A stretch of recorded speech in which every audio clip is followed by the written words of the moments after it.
Hey, let me ask you a quick question. Do you have $200 or maybe $500 sitting idle in your account and you're wondering, can I use this money to build a portfolio? Can I use this money to build the future of my dreams? The answer is absolutely yes. And today I'm going to show you exactly how to build a portfolio with $500 or even $200 or any amount that you have sitting in your account. Gone are those days when you need thousands of dollars to invest in the stock market. Those days are gone. This is 2025 and we are doing things completely differently. So stick around to the end of this video and I'll show you the exact blueprint to follow to investing and building the portfolio of your dreams. Let's go. Hello everyone and welcome back to my channel. If you're new here, my name is Josh and I help regular people like you and I build the portfolio of their dreams. I also help regular people take control of their finances and understand complex finance topics. And today we're talking about something very exciting, something that has held people down and prevented people from taking charge of their future, which is how do you start investing? How do I start investing? What do I do with the small money, $200, $500 in my account? We're going to break all those down by the end of this video. Please like, subscribe to this channel so that we can keep pulling out more exciting content for you guys.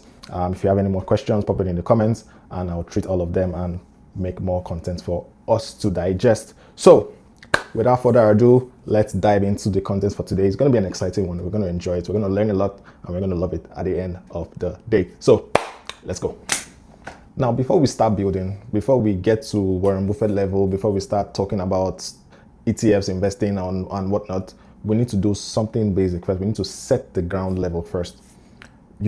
I'll need you to do two things, right? Number one, I need you to make sure you don't have any high interest debt. And I'll explain why.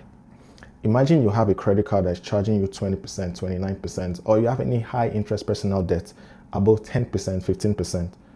It will be hard for you to get any investment that would give you 15% consistently. The key word here, consistently. Or if you find an investment that's giving you 20% consistently.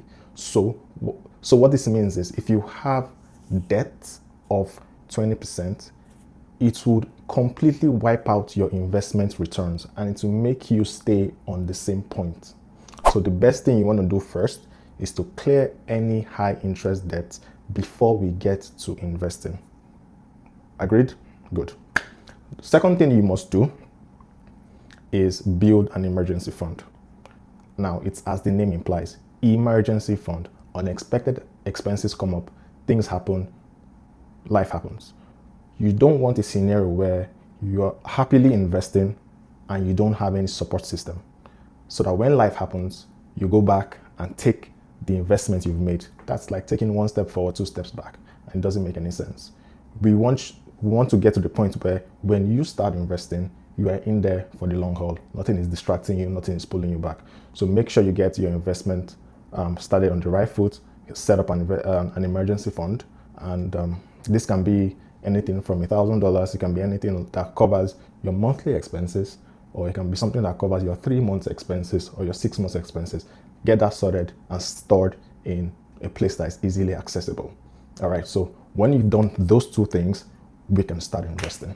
After setting the groundwork, the next thing we're going to do is to choose your account type. Now in Canada, we have several investment accounts that have great tax benefits. We have things like the TFSA, we have the RRSP, and we have FHSA. Each of these three accounts have different uses and they have different tax benefits. In a different video, I'll go into details of each of these accounts. But for today, we'll just focus on the TFSA and the RRSP. Now, the TFSA means the tax-free savings account. In this account, you have an annual contribution limit of $7,000 as of 2025. What this means is you can add monies or investments up until $7,000 limit. For most people just starting out their investment journey, I would recommend you use a TFSA. You can put cash in here, you can put ETFs, you can put stocks and other eligible investments. And the best part of a TFSA is any amount you withdraw this year gets added to your contribution room for next year and you don't get to pay any tax penalties on it. The other option is an RRSP, which is a registered retirement savings plan. So this gives you a tax deduction now when you invest in an RRSP, but you pay tax when you withdraw the money in retirement. RRSPs are great, but they're usually better when you're earning more money and you're in a higher tax bracket. And that's because your RRSP depends on a percentage of your previous year's earnings to calculate how much contribution room you have. So if you're just starting out with your investment journey, we'll stick with the TFSA and we'll get to RRSP much later in your investment journey. Now that we've decided to go with the TFSA, the next point is to choose which platform to buy your first ETF or your first stock, or to actually open your first TFSA account. You can either use Wealthsimple, you can use Questrade, you can use TD Direct Investing, or you can just talk to any of your banks and see if they have a direct investing option where you can open a TFSA account and invest in the stock market. Now, this is the part where everybody gets really excited. This is exactly what you came here for, which is what should you invest in? With $500 or with $200, you really have to be careful in making your investment decisions. So you need to make smart choices. And your best play right now is to buy an ETF. And what that means is an exchange traded fund. Think of it as a basket of stocks that gives you access to the returns from a bunch of stocks within that basket. So instead of buying one item, you are buying multiple items at the price of one. That is an ETF.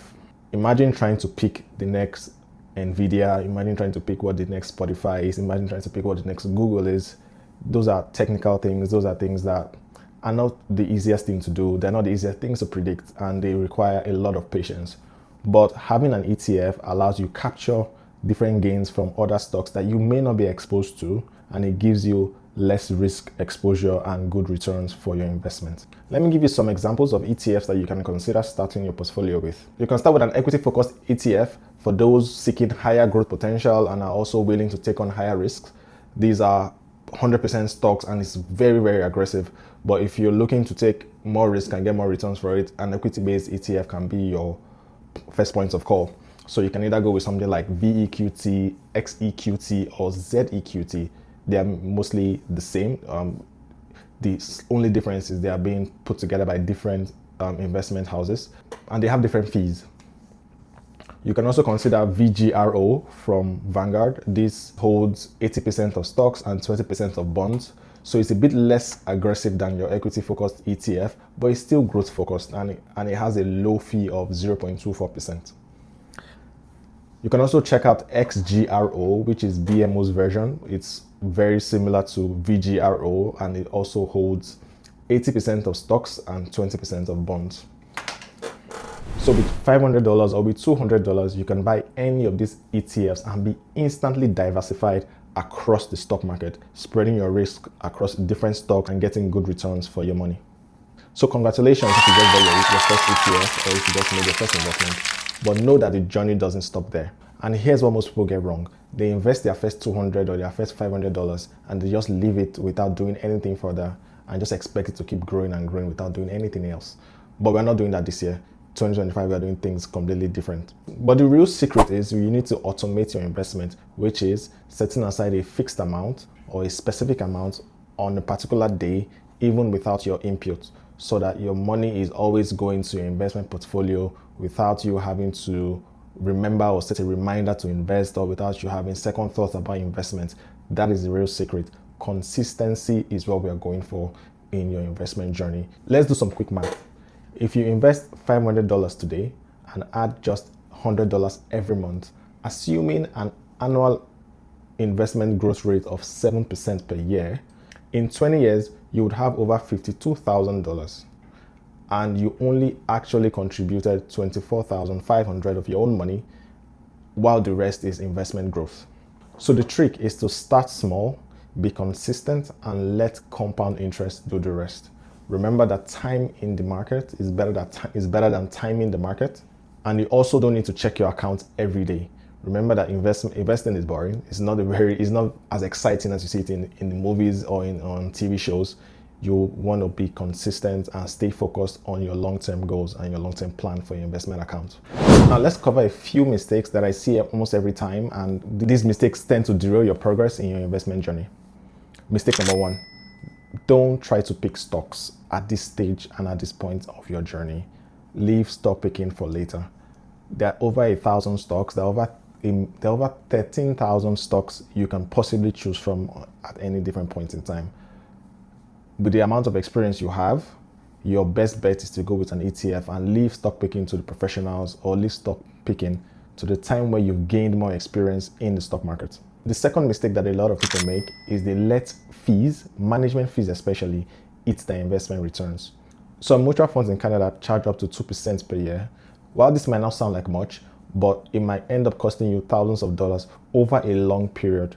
So you want to optimize for efficiency, you want to optimize for cost savings. That's why you should go for low expense ETFs. So the third mistake is probably the most important one of all, which I see a lot of people making, is they tend to panic.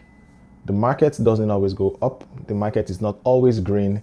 There'll be good days and there'll be bad days. But historically, there have been way more good days than we've had bad days. And so if you panic on those bad days and you end up selling your investment, if you end up making knee-jerk reactions to a bad news or to bad days in the market, you would have lost out on all the gains you've made. So see it differently.